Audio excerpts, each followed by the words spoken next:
have ignition.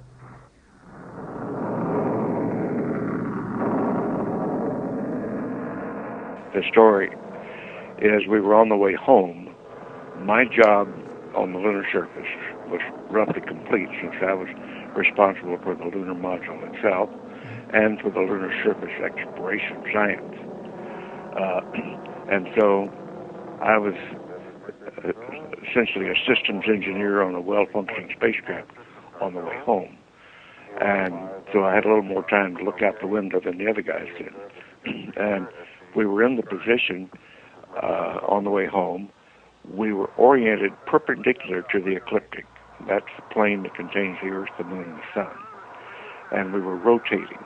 So, in other words, we were perpendicular to our path of flight and just rotating to keep thermal balance on the spacecraft.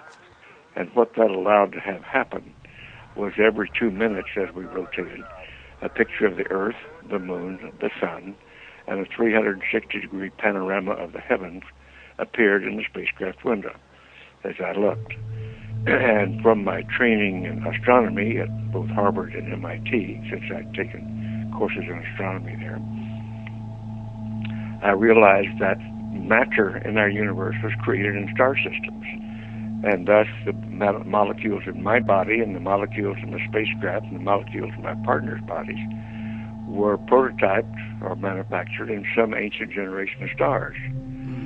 And the recognition then, we're all a part of the same stuff. We're all one, as it were. Now, in modern quantum physics, you'd call that interconnectedness.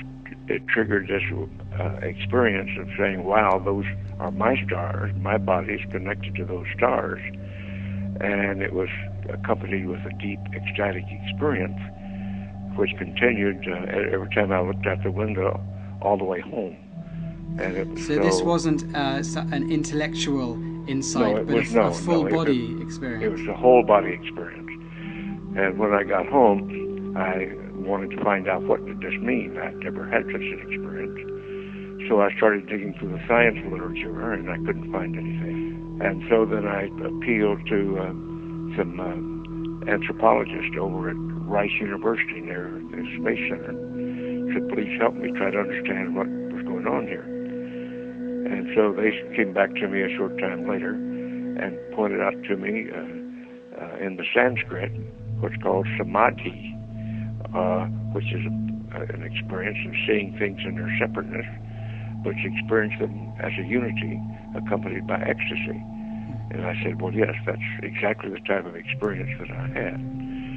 And thus I continued my research after that, and I came to realize that in virtually every culture of the world, and notably in the Greek culture, there's some similar type of experience, what I call the big picture effect.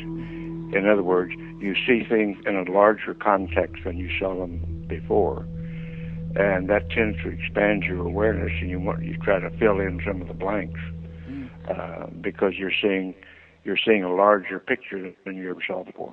And I do believe, as I've looked across different cultures, that is the beginning of all religions. Is when some mystic or some person, such as you're describing, sometime in the past had such an experience and started trying to make sense of it and put a story around it. And to me, that was the beginning of religion in virtually every culture. Now, it's different in every culture, but it starts, in my opinion, it starts at kind of at the same place, seeing things in a larger perspective than you ever saw them before. Can I read to you, Edgar, just a very brief passage from Marcus Aurelius? All right, go ahead. He wrote, "All things are interwoven with one another. A sacred bond unites them. There is scarcely one thing that is isolated from another. Everything is coordinated. Everything works together in giving form to the one universe." Yes, of course, that's it.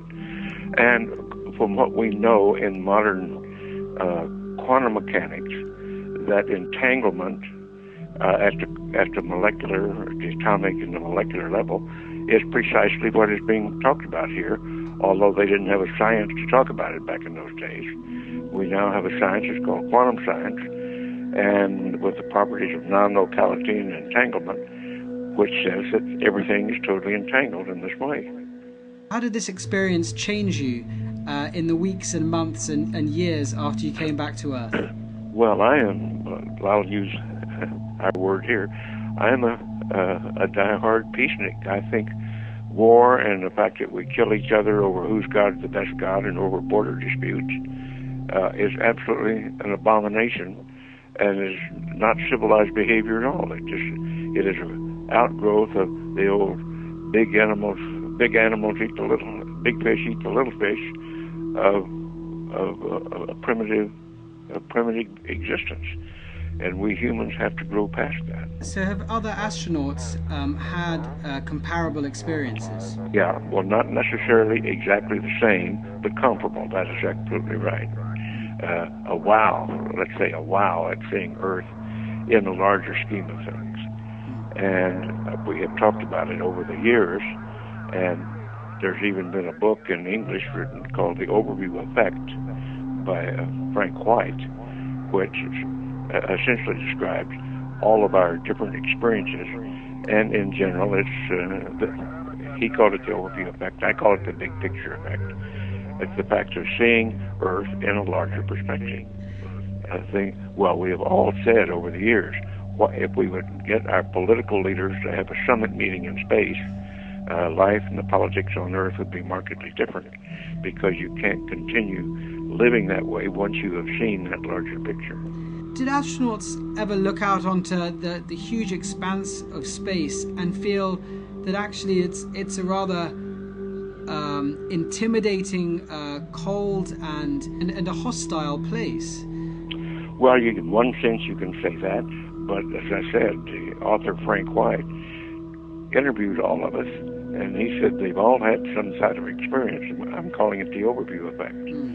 And that we all had some experience of profundity and looking at this bigger picture of Earth in the context of the heavens.